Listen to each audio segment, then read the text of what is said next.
The night her father's breath faded, a girl became a mother, and her eyes carried a truth too heavy for the world to bear. Benevolence Harrow was born in the spring of 1849 in a little town covered up profound inside the rolling slopes and timberlands of unused Britain. Her family lived in a wooden cabin that appeared more a shield than a domestic, its roof fixed with straw and tar, its dividers squeaking at whatever point the wind cried through the valley. The town itself was small, more than a cluster of homes. A church, a school building that multiplied as the assembly lobby, and a few ranches scattered over rough areas. Life in this put was never simple, and for the destitute like the Harrows, it was a steady fight for survival. Her father, Isaac Harrow, was a lean man with calloused hands and exhausted eyes. He worked wherever work might be found, pulling timber, plowing areas, tending animals for wealthier ranchers, and indeed repairing wall when there was nothing else to do. The coins he earned were few and frequently vanished. Sometime recently, the week was exchanged for bread, salt, flour, and some of the time fare sufficient meat to nourish the children. His back hurt always, and his hack developed more awful with each passing winter. But he squeezed on, since in a family like his there was no choice, work or starve. Her mother Ruth was the center of the family. She was a strict, however adoring lady who attempted to extend each scrap into a dinner and each string into clothing. She instructed her children to sew, to cook, to wash, and to implore. But she too carried a pity in her eyes. A pity that came from knowing her children would never have the simple childhoods she once envisioned for them. Each day was filled with labor and obligation. Childhood endured, as it were, until a child was solid sufficient to lift a bucket of water or clear a floor. Mercy was the moment of 4 children, and from her most punctual memory, she was instructed that hands were made for work. She recollected stooping on the wooden floor adjacent to her mother, making a difference to sort beans from a pillage when she was scarcely 5, a long time ancient. She recalled battling to carry a container of water from the well, her little arms trembling as the weight dragged her down. She recalled her mother lauding her for each errand, completed no matter how little, and telling her this is how a young lady learns to survive. The town was not kind to the destitute, in spite of the fact that neighbors regularly talked of community and confidence. Those with full horse shelters and sound creatures looked down on families like the Harrows. Leniency developed up, hearing whispers that they were hobos and strugglers, in spite of the fact that her mother never asked. She worked energetically to hold her family together. Still, it was outlandish not to take note the contrast between the children of the affluent and the children like kindness. The well-off children wore shoes that did not spill when the downpours came. They carried books to the school building bound in calfskin, whereas leniency carried a single worn-out groundwork fixed together with string in the winters. Life got to be nearly terrible. The winds tore through the holes in the cabin dividers. The fire scarcely kept absent. The cold and nourishment was rare. More frequently than not, the Harrow children went to bed hungry. Ruth wrapped them in covers and told them stories from the book of scriptures or from her possessed childhood to divert them from their purge. Stomachs. Leniency tuned in wide, looked at her, creative ability carrying her distant past. The solidified dividers of their domestic she imagined of superior days of warmth, of security, of sufficient nourishment to eat. When benevolence was 8, a long-time ancient catastrophe struck and changed her life until the end of time. Her father, Isaac, who had been hacking for months, developed weaker with each passing day. What started as a straightforward hack got to be something more profound, something that racked his body until he seemed scarcely. Stan, the specialist in town, called it utilization, a word that carried fear like a shadow, for once it took root. It once in a while let go. Isaac proceeded to work as long as he seemed, dragging himself to the areas until his legs gave out, but in the long run he might not rise from his bed. Mercy recollected those weeks with difficult clarity. She recollected sitting at her father's side, holding his hand as he wheezed for breath. She recalled her mom's confront, pale and drawn, as she supplicated. Night after night she recollected the hush in the house when her father at long last passed, and how the world appeared to develop colder without his nearness, and as it were ate a long time ancient. She caught on passing not as a story told by older folks, but as a reality that tore families apart. With Isaac gone, the family fell into more profound hardship. Ruth was cleared out alone to care for 4 children with no unfaltering salary. She took in washing from the wealthier families, patched, dressed for pennies, and now and then exchanged her labor for bread. She developed more slender, but she never complained. She told her children that they would survive since they must, and that God would not desert them. However leniency may see the toll it took on her mother, the fatigue carved into her confront the calm cries in the night when she thought the children were asleep, for benevolence. Childhood finished on the day her father passed on. She had continuously worked, but presently, she worked with a sense of obligation that weighed heavier than some time recently. She made a difference her mother cook. She sewed torn pieces of clothing. She tended the little fix of cultivate behind their cabin. She cared for her more youthful kin, telling them stories and singing bedtime songs when her mother was as well tired to do so.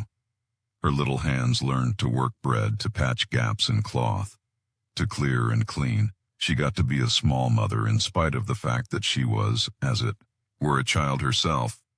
The other children in town now and then welcomed her to play, but kindness seldom joined. Her time was as well expended with labor, and indeed, when she did take a minute to chase fireflies or skip stones in the tolerate, she felt the blame of squandered time squeezing on her. She carried herself with a calm reality that made her appear more seasoned than her a long time, in spite of the fact that her confront was delicate and her hair hung in free twists. Her eyes told another story. They carried the weight of duty and loss Mercy envisioned frequently of her father. She imagined he would return carrying a pillage of flour, or holding her hand as they strolled into town. She imagined of a world where he was not buried in the cold ground but lively and grinning. She clung to those dreams since they were the, as it were, minutes she might feel like a child once more in the waking world. There was no space for such dreams, as it were the unending cadence of work, survival, and silence. The Harrows were not the, as it were, destitute family in town, but they were among the most helpless. Leniency learned rapidly that individuals looked at her in an unexpected way. She was felt sorry for by a few, expelled by others, and, undetectable to numerous, she caught the spouses of well-off agriculturists whisper that her mother ought to remarry, that the children would not final something else. She caught children deriding her fixed dress at school in spite of the fact that she imagined not to care the truth. Was she felt the sting of disgrace each day. Still, in spite of all this, leniency remained tender. Her kin revered her. She never chastened them as well brutally, and she continuously shared what small she had. If she found a berry in the field, she parted in half. If she was given a piece of bread, she broke it into 4. She appeared to carry interior her a calm quality, a kind of strength that her mother depended upon, in spite of the fact that she was, as it were, 8, 9, 10. A long time ancient.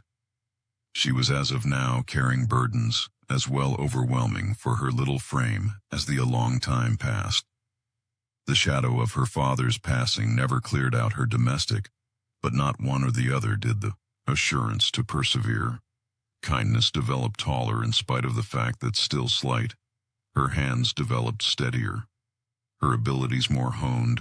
She learned how to weave, how to sew more finely, how to cook with nearly nothing.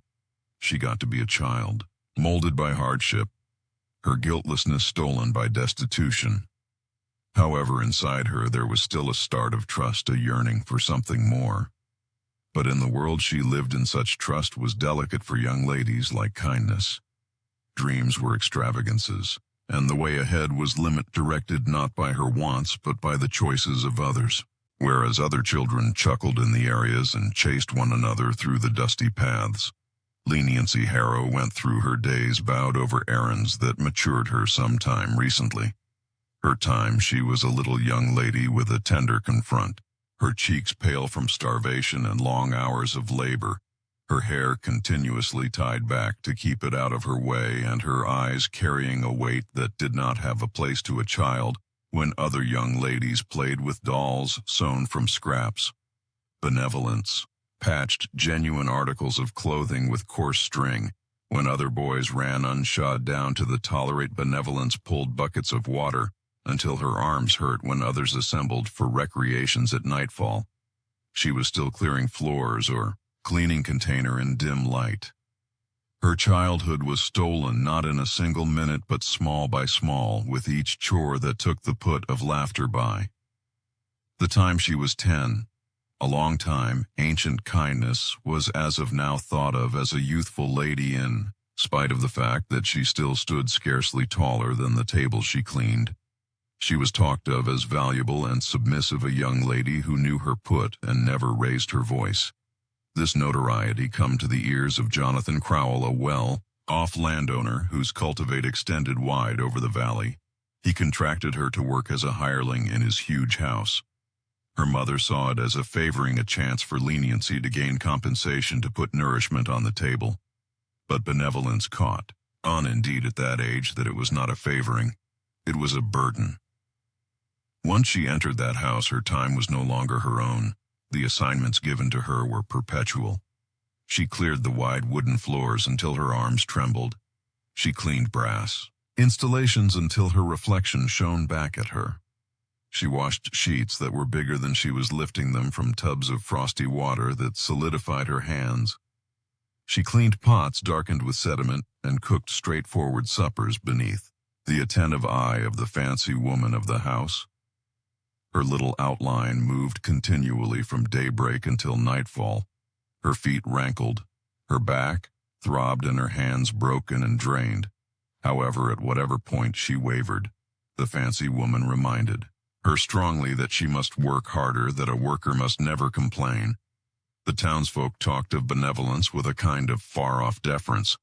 They called her a great young lady, submissive, humble, dedicated, as in spite of the fact that those words were implied to laud her, but leniency knew there was no benevolence in them. They were words that pardoned her, enduring words that lauded her, quiet words that esteemed her, as it were, for how much she seemed persevere behind closed entryways. She cried unobtrusively in the little bunk where she rested. She missed her brothers and sisters. She missed her mom's voice.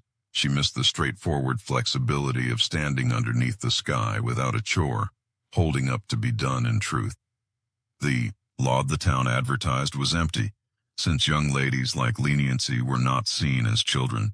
They were seen, as it were, as bodies that might serve hands that seem labor, and in the long run, wombs that seem bear children. Her esteem was measured, not in her giggling or her dreams, but in her value, her lowliness, her acquiescence, her hush. Her mother adored her furiously, but adore might not shield her from the weight of destitution, nor from the desires of a society that treated destitute young ladies as instruments and property. Or maybe than souls. There were minutes when kindness seen what she was lost once when she was sent to get water. She saw a bunch of children her claim age playing in the knoll. They spun in circles there, chuckling, ringing like chimes. They tumbled into the grass without care, their hands free of work, their minds free of stress. Leniency delayed to observe her heart hurting with a yearning she might not title. But sometime recently, she seemed wait. She was called back strongly to her obligations, reminded once more that she was not like them. She was not free to play. She was not free to dream in the night times when her work was wrapped up. She some of the time sat by the kitchen hearth gazing into the biting the dust coals of the fire, her body as well fatigued for tears. She thought of her father who had once lifted her onto his shoulders and made her chuckle in spite of the fact that that memory was blurring. She thought of her mother, who worked herself battered to keep the family lively. She thought of her kin who were developing up without her at their side. She needed to be with them. She needed to run and sing with them. But instead she was caught in the fantastic house where each grin she advertised was met with commands, and each hush was mixed up for contentment. Mercy learned rapidly to swallow her sentiments. She learned that a worker must bow her head and say, "Yes, Mom." She learned that if she worked unobtrusively, she would dodge the chastening of her special lady. She learned to move without sound, to vanish into the foundation, to ended up nearly imperceptible. And in that intangibility, she felt herself slipping absent bit by bit. The child she was implied to be vanished, taking off as it were the hireling she had become. Yet inside her, there remained a glint of something more.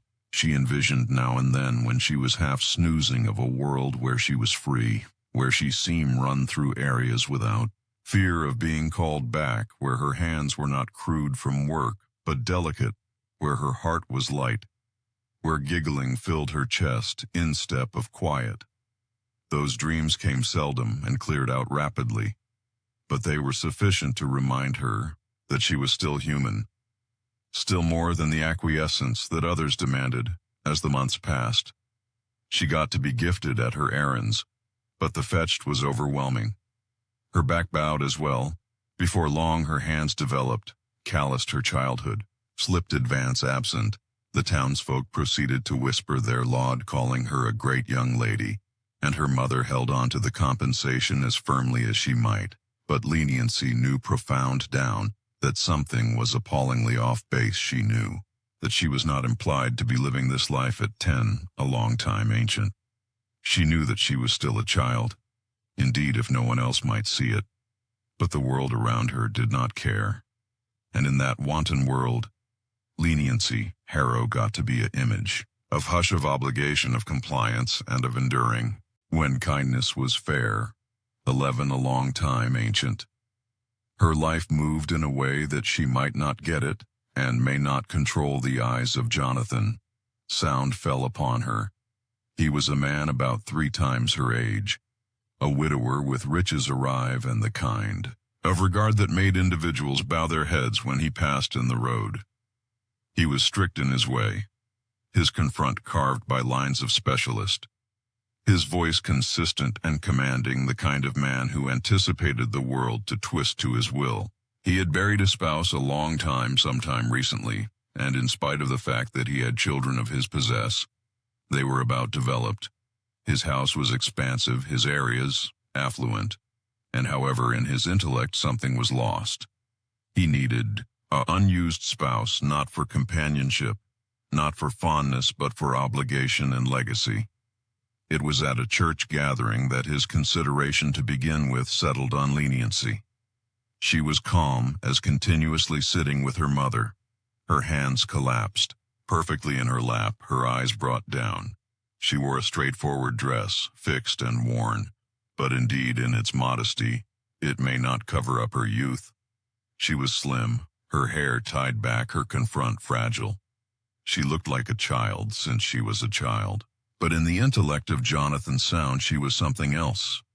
She was submissive, she was humble, and she was available. He squandered small time in turning his intrigue into activity. He drawn nearer, Ruth Harrow, Mercy's exhausted mother, with an offer. His words were measured, calm, influential. He told her that he would take benevolence as his spouse, that he would guarantee her security, and by expansion the security of her family. He guaranteed that there would continuously be bread on the table, that the other children would not go hungry, that the roof over their heads would not collapse with age. He talked as in spite of the fact that he were offering a blessing, as in spite of the fact that this course of action were a favoring.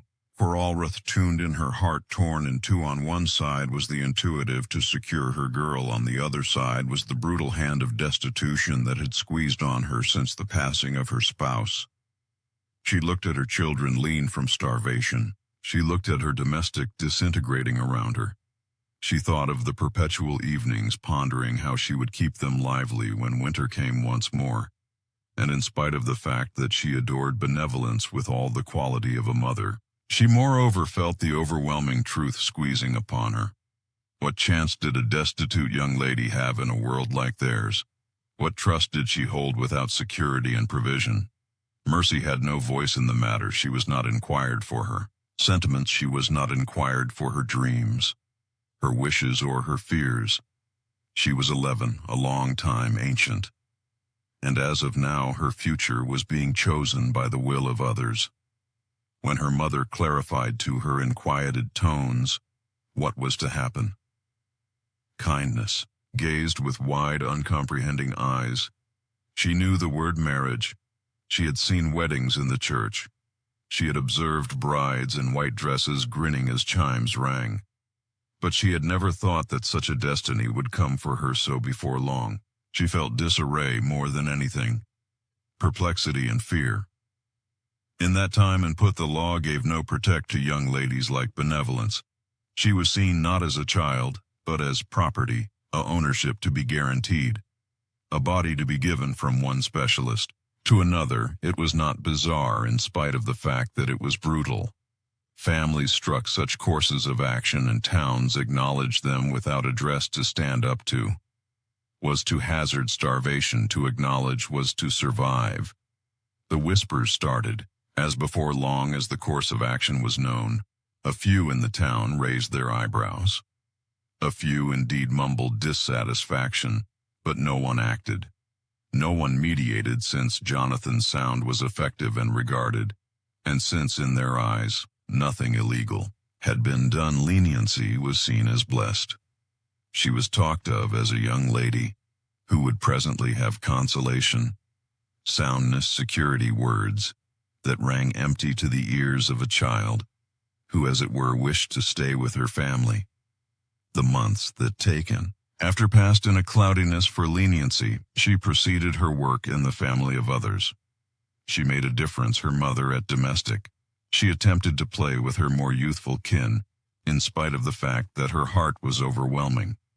She felt the remove developing each day between who she was and who she was being constrained to gotten to be at 11. She ought to have been running in areas, snickering at little delights, learning her letters more completely and envisioning of the future. In step, she carried the weight of a guarantee she did not make. By the time she turned 12, arrangements for her wedding were as of now underway. Her mother sewed her a dress from texture given by Jonathan's sound. It was plain and straightforward, not the streaming outfits she had once appreciated. It hung free on her little outline, its sleeves as well, long at so, dragging marginally when she strolled.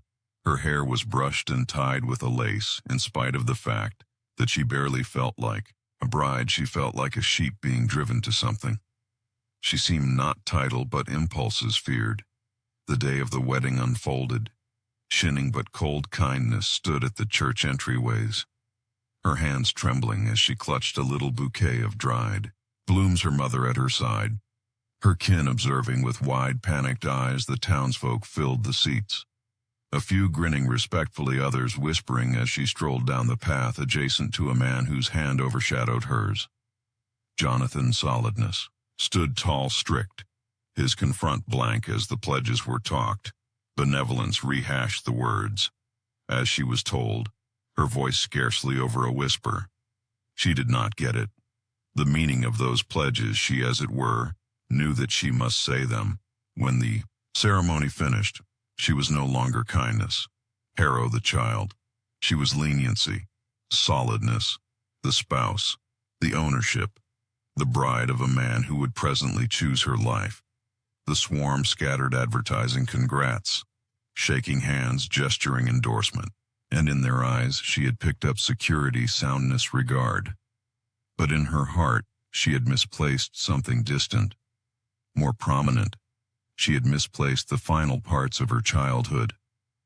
The town moved on rapidly, as towns continuously do, but for leniency. The world had moved until the end of time. She was 12, a long time ancient, married to a man about 3 times her age. Her destiny fixed not by her choice but by the frantic hand of destitution. and the lack of concern of a society that saw no off-base in official a child to a man, the whispers of great fortune would take after her.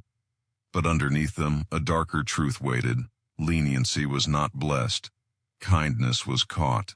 The day of Benevolence Harrow's wedding came, not with chuckling or chimes or delight, but with a hush that hung overwhelming in the discuss. It was the kind of quiet that appeared to leak into each corner of the town, the quiet of individuals who knew in their hearts that what was happening was off base, but who needed the strength or will to halt it. Kindness woke sometime recently the sun her mother made a difference. Her dress in the hand-sewn outfit made from harsh texture a blessing. From her aiming, the dress hung freely upon her lean outline, its sleeves as well.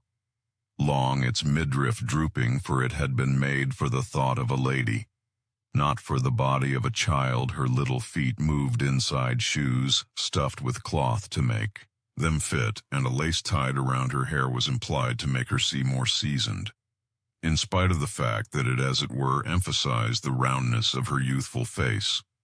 She looked at her reflection in the little split reflect that hung by the entryway, and what she saw confounded her. She saw herself, but not herself. She saw a young lady hung in articles of clothing of adulthood, but underneath the texture she felt the same child, who, as it were recently, had carried water and snickered. With her kin, the discuss was filled with whispers, her mother talking delicately, supplications beneath her breath. Her more youthful brothers and sisters, peering wide, looked at her as, in spite of the fact that she were being taken to a put, they might not take after kindness. Felt a pit in her stomach. She did not get at all that marriage implied, but she caught on sufficient to feel fear. The church chimes rang gradually, calling the townsfolk to assemble. It was a humble church built from weathered wood, the kind of put where individuals came together for births and funerals, for sermons and for judgment. Presently, it stood as the arrange upon which leniency would yield her childhood. The seats filled rapidly, men in their work coats, ladies in their caps, children squirming on laps. They came not out of bliss but out of obligation, for a wedding was a community occasion, and Jonathan Sound was a man of standing, regarded and dreaded. His choice of bride blended whispers, but whispers were secure. Whispers did not challenge the law or the will of the wealthy. Mercy stood at the entrance, clutching a little bouquet of dried blossoms, her hands trembling, her heart dashing as the entryways opened. The sound of the assemblage moving filled the room. She ventured forward, each footfall overwhelming in spite of the fact that her body was light. Her eyes settled on the floor, anxious to meet the look of the individuals who observed. A few grinned, their lips twisting into constrained expressions. Others whispered behind their hands, eyes shooting with judgment. But none rose to say, "This is off base." None ventured forward to shield the child who was strolling toward a destiny she did not choose. Jonathan Sound stood holding up. Tall, strict, wide, carried his confront void of feeling. His suit finally made his pose commanding. He looked more like a figure of law than a prep. His nearness filled the space, towering over kindness. As she drawn closer, he amplified his hand, huge, roughened by a long time of work on his arrive, in spite of the fact that mollified by riches, and she put her minor hand in his, since she was told to not. Since she wished to, the differentiate was stark. Her hand gulped in his, a image not of organization, but of possession. The serve started the promises, his voice, serious, reverberating against the wooden dividers. He talked of union, of obligation, of the holiness of marriage, words that taken off tall over the comprehension of a 12-year ancient. Young Lady Kindness rehashed after him. Her voice calm, floundering, however respectful, she said the words, since they were anticipated, not since she caught on their meaning. Her eyes dashed to her mother, who stood observing, tears in her eyes, but hands clasped firmly together, as in spite of the fact that holding herself from breaking, kindness needed to run to her mom's side to bury her confront in her arms, but the weight of desire held her in place. when the promises were talked, the rings traded, and the favoring given, the assembly advertised congrats, handshakes, gestures of endorsement, grins that did not reach their eyes. They mumbled words of fortune, of security, of soundness, as in spite of the fact that riches and arrive may eradicate, the truth that a child had been bound to a man, they recorded out of the church into the daylight. Their whispers carried on the wind, but their feet carried them domestic, taking off leniency behind. That night, the reality of marriage squeezed upon kindness in ways that no child ought to ever confront. The domestic of Jonathan's solidness was huge, its dividers lined with representations of strict predecessors, its rooms filled with quiet that appeared heavier than stone. Leniency was driven to her chamber, a room that to others might have appeared fine, a bed expansive and secured in quilts, a window looking out over areas, a bowl for washing. But to her it was a jail, a put where the entryway closed not in thoughtfulness, but in ownership. She sat on the edge of the bed, clutching the texture of her outfit, her little outline trembling, tears running down her cheeks. Jonathan entered his nearness, filling the room, his desires implicit. However clear kindness felt, dread rise inside her, but there was no elude, no dissent. Her tears were brushed aside, expelled as childish fears, as if her cries were nothing but the fussing of a child denying to develop, when in truth they were the cries of guiltlessness being stolen. She got to be not a spouse in a door or bliss, but a ownership, a body anticipated to serve and obey in the days that taken after. The town talked of benevolence as Mrs. Sound, no longer the young lady who had worked in houses, no longer the girl of Ruth Harrow, but the spouse of Jonathan Solidness. Their words carried a sense of certainty, as in spite of the fact that she had ventured into womanhood by the simple act of marriage. But kindness knew something else. She was still the same young lady interior, still the same child yearning for her mom's grasp, still the same soul dazed by a world that requested her silence. Her life had been isolated by that day sometime recently. The wedding, she was Benevolence Harrow, a child destitute but with transitory minutes of flexibility after the wedding. She was Benevolence Sound, a bride in title, a casualty in reality. The world saw her unused title as fortune, but in her heart it was a sentence, one that would tie her to obligation, to quiet, and to enduring. Distant past her a long time. Inside months of her wedding, the slight body of Kindness Harrow started to alter the townsfolk taken note. Sometime recently, she did the swelling in her stomach, the paleness of her cheeks, the greatness in her step. Whispers spread rapidly through the limit paths of the town, whispers that said the child bride was presently with child herself. She was 12, a long time ancient. Her childhood scarcely started, her body still that of a young lady. And however life was presently developing inside her, the more seasoned ladies of the town clucked their tongues with the certainty of those who had borne numerous children themselves. They advertised exhortation unreservedly, as in spite of the fact that benevolence were their break even with, as in spite of the fact that she were a developed lady with the quality and information of a long time. They told her what to eat and how to rest. They cautioned her of the torments of childbirth. They tapped her hand with feeling sorry for grins. But their words, as it were, developed the dread interior. Her for kindness was not like them. She was not a lady solidified by a long time. She was a child stupefied, befuddled, and unread. Each day her body reminded her of what was happening, her stomach bending with affliction each morning, her back throbbing, as in spite of the fact that she carried stones, her little outline straining beneath a weight it was never implied to bear. She developed more slender indeed as her stomach swelled, her dresses hanging free around her shoulders, her bones as well sharp, her skin as well pale. She moved gradually, her vitality depleted by the life inside her. But still she was anticipated to labor, to cook, to clean, to comply her spouse, who looked at her not with concern, but with pride. For Jonathan Solidness this was triumph.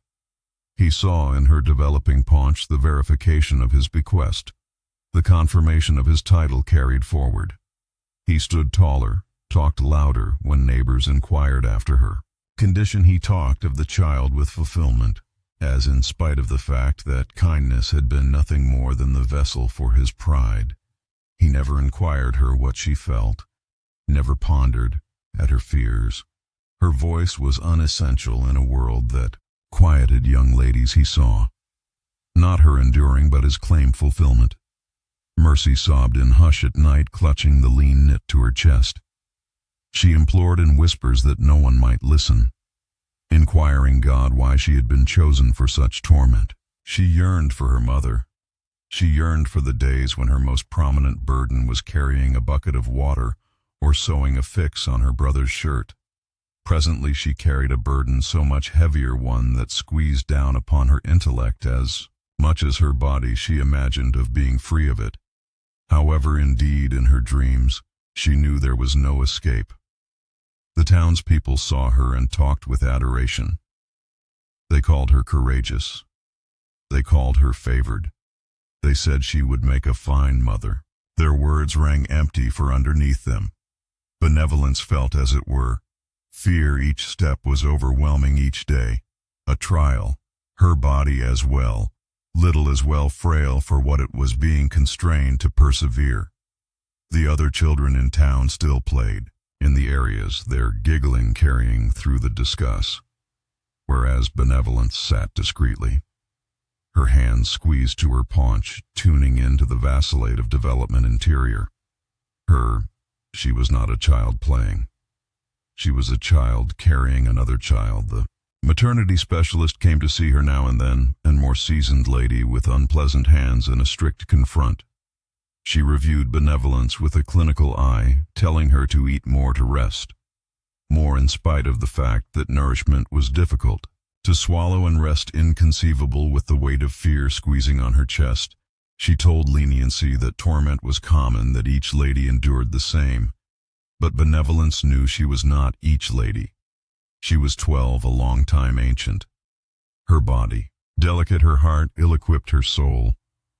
Splitting beneath the strain, nights were the most noticeably awful when the house developed still, and Jonathan's solidness rested soundly next to her. Benevolence lay wakeful, gazing at the ceiling, her hands trembling as she felt the little kicks inside her. She did not feel delight. She felt fear. The thought of childbirth lingered some time recently, her like a shadow as well. Tremendous to elude, she had seen ladies cry out in labor. She had listened, of ladies who did not survive, and she knew profound inside that her claim little outline was not solid sufficient for the errand. Her heart beat each time she thought of it, each time she envisioned the torment, the blood, the fear, and however no one appeared to see her fear. No one inquired her what she needed. No one recognized that she was still, as it were, a child. Her mother gone too once or twice, her confront lined with distress. She squeezed leniency into her arms, whispering that she must be solid, that she must persevere. Benevolence needed to shout that she might not, that she was as well youthful, as well little, as well powerless, but the words held up in her throat, hushed by the weight of desire. She gestured discreetly, gulping. Her cries, since, indeed, her mother seemed not free. Her seasons changed, and her paunch developed heavier. She strolled gradually, her steps questionable. The townsfolk observed her pass with endorsing gestures. A few, with whispers of dissatisfaction, covered up in their voices. However, none acted, for to them this was life. This was the way of things. A young lady hitched, a young lady bore children. A young lady got to be a lady whether she was prepared or not. And so benevolence proceeded. Her days panicked, confounded and in torment. The world around her, unaltered, her spouse. Glad her mother surrendered, her neighbors, uninterested. Inside her little body, a life developed relentlessly. But inside her soul, something shriveled each day. Her guiltlessness, her flexibility, her sense of self slipping absent. She was 12, a long time, ancient, carrying a weight that had a place to a world distant, more seasoned than her. She was implied to be a girl, a sister, a child. However, she had gotten to be something else, totally not by choice, but by the brutal quiet of a society that saw her, as it were, as a vessel, never as a voice. As Mercy's stomach developed heavier with each passing month, so as well did the fear that filled her heart. She was 12, a long time, ancient, a child in body and soul. However, inside her, a unused life squeezed forward, requesting space, requesting quality that she did not have in that time. Labor was a dangerous chance indeed for ladies developed with wide hips and a long time of flexibility for a young lady. So youthful, so slight, it was nothing brief of a waking nightmare. Each morning she woke with ailment, her body racked with waves of sickness that cleared out her trembling and frail, her skin pale, her lips dry, her little outline about gulped by the swell of her stomach. She moved through the days in a cloudiness of depletion, and torment restless evenings cleared out her eyes, empty dim circles extending as she lay alert, gazing at the moose ceiling, tuning in to the beating of her heart. She moved anxiously, the weight interior, her pulverizing her soul as much as her body. Neighbors started to whisper their feel sorry for as she strolled gradually down the way to get water or to sit in the yard. Their voices moo as if feel sorry for. Talk delicately would be sufficient to ease her. Enduring, a few shook their heads, mumbling that she was as well youthful as well. Little others said it was the will of God. Others said nothing at all. For in truth, what was there to say? Feel sorry for her did not spare her. Whispers did not help her burden the eyes that taken after her did not reach out to drag her from the destiny she had been fixed into. They, as it were, observed and judged and carried on. Her spouse, Jonathan. Solidness remained firm, his pride swelling as her stomach did to him. Her tears were shortcoming, her trembling hands were childish nerves, her weariness nothing more than confirmation that she must solidify herself. He looked at her, not as a child enduring, but as a vessel, satisfying its reason. He talked of his bequest of the child that would carry his title, forward of the family line that would stay solid in the valley. He never talked of Mercy's torment for her. Torment was unimportant to him. It was a shadow cast aside by the light of his pride. Alone in the quiet benevolence turned to the, as it were, consolation she had.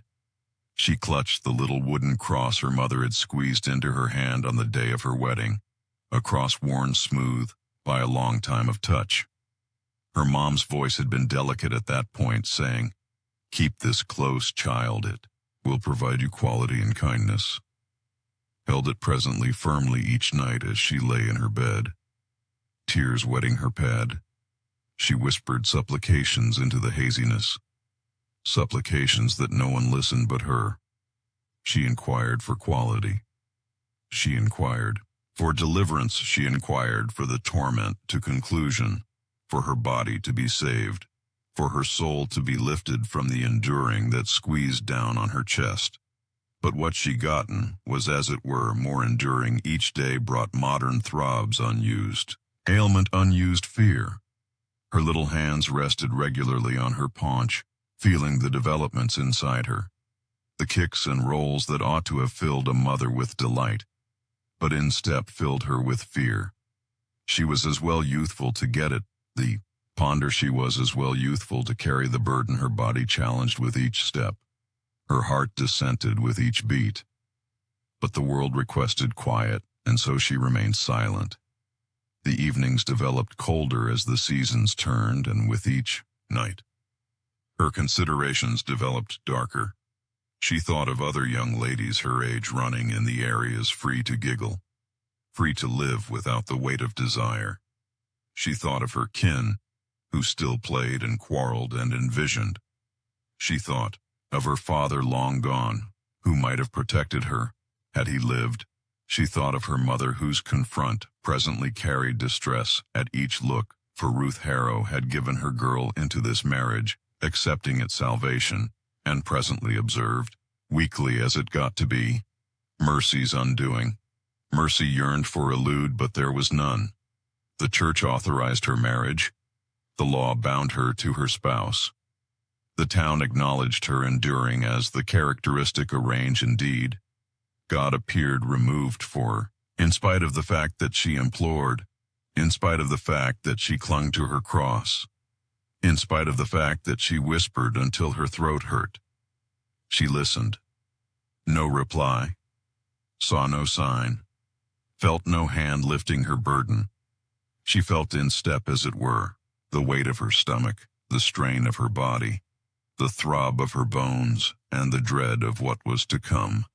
The more seasoned ladies advertised counsel, still their voices firm, their tones certain, but their eyes deceiving unease. They told her to breathe profoundly, to rest when she might, to plan herself for the torments of childbirth, as in spite of the fact that planning might shield her from the tearing misery she had caught. Their stories of labor of evenings went through shouting of ladies who drained and never rose once more. And those were developed ladies, solid and experienced, what at that point would ended up of a young lady whose hips had scarcely extended, whose body was still delicate with the leftovers of childhood, as the last weeks drawn nearer. Leniency felt herself withdrawing, advance internal. Her grins blurred her voice, developed calmer. Her eyes gloomy with weakness, she carried herself through the movements of each day.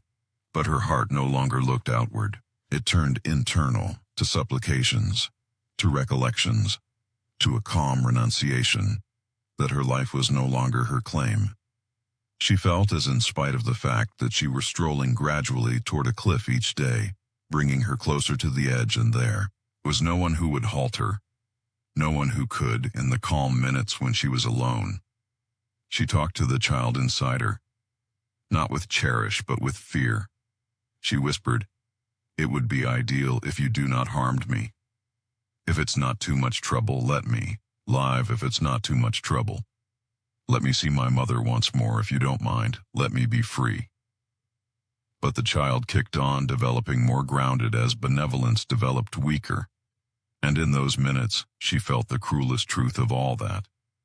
Indeed, the life inside her had a place more to her spouse, more to the town, more to the future than it did to her. She was 12, a long time ancient, a young lady constrained into womanhood, a bride in title, a ownership in truth, and presently a mother, in enduring, tall and penetrating. But as the hours dragged into the night, her cries turned to rough groans. Her voice breaking beneath the strain, the dividers of the house resounded with her enduring. However, no resound brought relief. The birthing specialist arrived, her hands harsh, her eyes prepared by a long time of tending to ladies in labor. But indeed, she vacillated when she saw Mercy's little body writhing on the bed. The birthing assistant murmured that the young lady was as well youthful as well little. Her hips not prepared, her bones as well. Contract, she said approximately her work with assurance, but her developments carried a greatness, for she knew the perils that lay ahead. Her hand squeezed on Mercy's paunch, directing, coaxing, encouraging. But still the labor dragged on. Hours extended into a day. And at that point another kindness lay splashed, in sweat, her hair put to her confront, her lips broken, her eyes shiny. She had shouted until her throat tore crude, until her voice was small, more than a whisper. She grasped the wooden cross her mother had given her, clutching it so firmly that the edges cut into her palm, blood blending with sweat and tears. Her supplications got to be frantic, not for quality any longer, but for benevolence itself, for in conclusion to the torment, whether by life or by death. The birthing assistant worked resolutely, but the child would not come effortlessly. Kindness pushed with each shred of quality.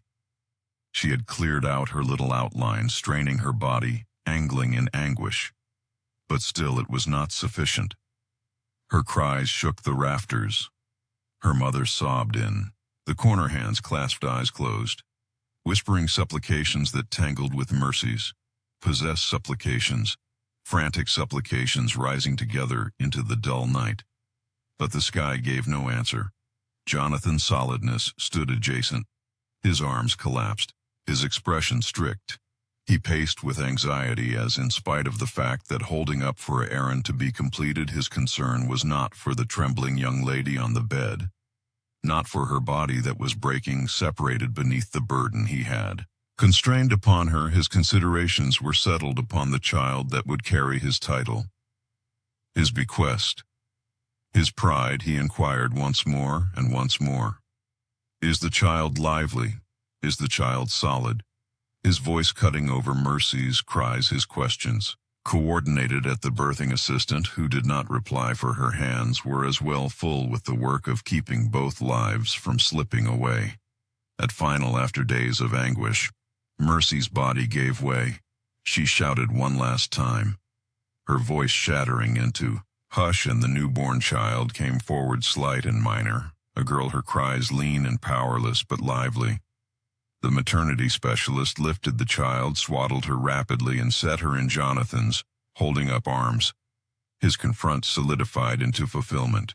In spite of the fact that the newborn child was little, in spite of the fact that she appeared delicate, he looked upon her as the confirmation of his quality, his blood, his future. He held her with pride, whereas behind him, leniency lay pale, dying. Broken, her mother surged to her side, squeezing cloths against the blood that poured without ceasing, whispering Mercy's title over and over, asking her to hold on.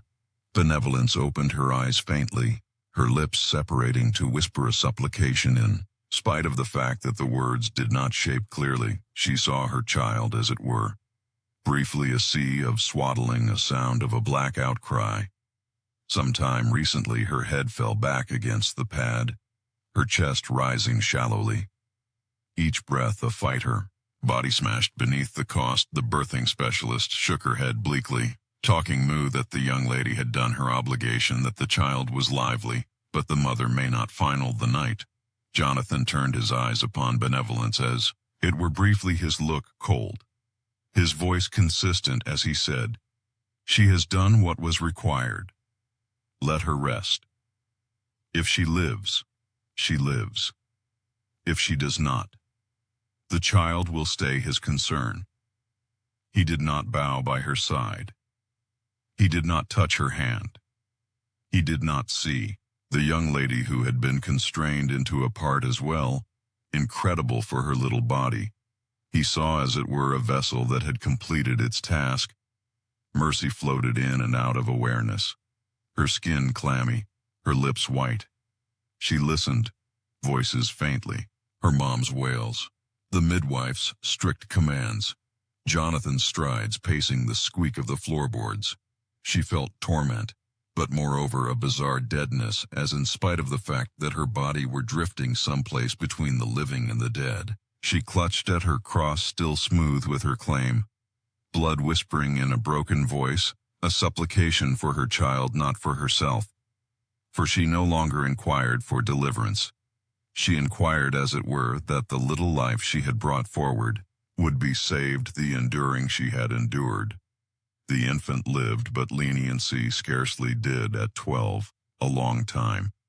Ancient, she had satisfied all that her spouse and her society requested of her. She had gotten to be a spouse. She had gotten to be a mother. She had conveyed life into the world, at the taken a toll of her claim. Her body was smashed, her soul depleted. She lay upon the bed, a delicate shell of what she had been. Sometime recently, the wedding day. Sometime recently, the pledges. Sometime recently, the burden that pulverized her. She was 12, a long time ancient, and however she had strolled through a valley of misery that ladies twice her age dreaded to tread. In the weeks that taken after the birth, Benevolence did not recuperate. Her body, broken from the trial, never found its quality.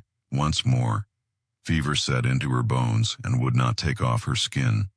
Burned hot, her lips dried, her body trembling underneath. The lean knit that secured her, she floated in and out of awareness in some cases, whispering supplications now and then, crying out in torment. In some cases noiseless, as in spite of the fact that her soul were as of now midway gone. Her mother sat steadfastly at her bedside, the same lady who had once concurred to allow her girl absent to Jonathan's solidness, accepting it, would bring security, presently sat broken with lament. She held Mercy's hand night after night, squeezing cool cloths to her temple, whispering absolution in spite of the fact that leniency was as well frail to answer. She sobbed transparently, her tears falling upon the sew, upon the floor, upon the cross that still rested in Mercy's slight hold. She wished with all her soul to turn back time to keep her girl as a child, secure at domestic instep of a spouse broken in an outsider's house. Jonathan's sound came less and less to begin with. He showed up in the entryway, his arms collapsed, his confront strict, his eyes checking the bed, not with stress but with bothering. He inquired if the child was nourished, if the house was tended, if kindness would rise before long to continue her obligations. When told that she was as well frail that her fever seethed, he would snort and turn absent, his steps overwhelming on the stairs. With each passing day, his visits developed shorter, his voice colder, until he ceased coming through and through to him. Her out-of-commission spouse held no esteem. She had done her portion. She had given him a girl. Her value had ended. The town started to whisper once more. The same town that had assembled at her wedding and gestured endorsement. The same town that had observed her stomach develop and advertised counsel. The same town that had felt sorry for her but done nothing to spare her presently whispered of catastrophe. They said she was as well youthful. They said it was a disgrace. They said it was divine beings. Well, they talked of her as if she were as of now gone, a cautionary story to be mumbled around over wall and at showcase slows down the young lady who was hitched as well. Youthful, the young lady who bore a child as well. Before long, the young lady who seemed not survive what the world requested of her. Mercy herself was caught in the shadow between life and passing. She felt the fever burning her skin. She felt her body debilitating each day, as in spite of the fact that pieces of her were slipping absent. She seemed no longer rise from her bed. She may no longer walk in the yard or lift her child. She might, as it were, lie still, tuning in to the world around her. Her mom's calm wails, the squeak of the floorboards, the black outcry of her newborn child daughter. The child as well was frail. She was born little and delicate. Her cries lean, her body slight, as in spite of the fact that she carried the same revile of her mom's enduring drain was rare, for benevolence might not nurture her appropriately. Her quality gone, the child squandered, absent gradually, her cheeks empty, her minor clenched hands trembling as she cried through the night. The neighbors whispered once more, saying, maybe the child would not final, saying, maybe the revile of her mother would claim her too. Mercy listened. These whispers, when they floated through the open window, she listened them as she lay still, her hands clutching her cross. She closed her eyes and supplicated not for herself any longer, but for her girl. She supplicated that the child would develop, that she would elude the destiny that bound benevolence to this bed, that she would live free of the chains of a world that treated young ladies as belonging, as vessels, as voices to be hushed. She implored with each worn-out breath, in spite of the fact that she knew profound inside that her supplications were slipping into silence. Her mother attempted to keep trust lively. She shaken the infant delicately. She nourished her. What small she may. She whispered tunes to both child and mother, as if words of a door may recuperate what enduring had broken. But she as well saw the truth. Her girl's eyes developing dim, her grandchild blurring in her arms. She felt the smashing weight of her choice to acknowledge Jonathan Hale's proposition. She had accepted it would be salvation she saw. Presently it was ruin, as the days extended on Mercy's body developed more slender. Her confront empty, her eyes depressed, the fever burned without kindness, her skin hot, her hands trembling the birthing. Assistant came once or twice, shaking her head, saying there was small to be done, as it were. Rest and supplication, but rest brought no recuperating, and supplication brought no reply. Benevolence was passing on, and the town that had once turned a dazzle eye presently, as it were, whispered. She had gotten to be an image not of a future, not of pride, but of catastrophe. The child bride, the debilitated mother, the blurring young lady. And still she clutched her cross, her fingers wrapped tight around the smooth wood, her lips moving in noiseless supplication for her girl, for the little delicate life next to her that reflected her claim. Decreased the child who bore her, enduring and scaled down, as if the revile had passed from mother to infant. Mercy lay pale upon her bed, the light of day blurring into night and night into day, her breaths shallow, her quality slipping, absent her mother by her side, her girl crying pitifully at the foot of the bed. And in the quiet of that room it was clear to all who saw her that Benevolence Harrow was biting the dust, not rapidly, not benevolently, but gradually, as in spite of the fact that the world itself demanded on extending her enduring until nothing remained. In spite of the fact that the title of Benevolence Harrow blurred from the records and registers of the little unused Britain town, in spite of the fact that her grave lay unmarked at the edge of the churchyard. Her story did not disappear. It lived on in the whispers of neighbors, in the quieted tones of moms who looked upon their girls with fear, and the serious notices carried from one era to the another. Kindness got to be not a young lady of tissue and blood, but a image, a update of what happens when guiltlessness is stolen as well. Before long, when a child is stripped of her play and squeezed into the burden of marriage and motherhood, she was recalled as the little pale bride dressed in an outfit as well expansive for her shoulders as the trembling young lady whose body was constrained to carry a life it might not bear, as the mother who lay passing on in fever. Sometime recently, her 13th year, she was recalled, not with bliss, not with celebration, but with distress and lament, with the overwhelming weight of catastrophe that settled upon the hearts of all who talked her title. Her story got to be a cautionary whisper, an apparition that strolled unobtrusively through the town square and waited in the church seats, and reverberated in the noiseless supplications of moms frantic to shield their girls from the same fate. And however, kindness was not alone, in spite of the fact that her story carried specific sharpness. It was the story of incalculable other young ladies over time and over lands, young ladies who were taken some time. Recently, their bodies had developed solid young ladies who were married to men who saw them as property, young ladies who were quieted when they cried, young ladies who bore children, whereas they themselves were still children, young ladies who passed on anonymous, faceless, their lives measured not in a long time, but in the enduring. They persevered. They were eradicated from records, their names overlooked, but their torment remained woven into the history of ladies over centuries. Mercy Harrow got to be a vessel for all of them. Her brief life reflecting the pitilessness that had existed sometime recently. Her birth and long after her passing, she symbolized the noiseless enduring of eras whose voices were never composed down, whose cries were never recorded, whose graves bore no marker. She carried upon her lean shoulders not her possessed catastrophe, but the catastrophe of 1,000 other child brides misplaced to time. And when her story was told, it was not as it were to blend, feel sorry for, but to blend caution to appear. What happens when society comes up short to see children as children, when laws and traditions treat them as belonging, when moms and fathers are cornered into accepting that a man with riches can purchase security when quiet is chosen.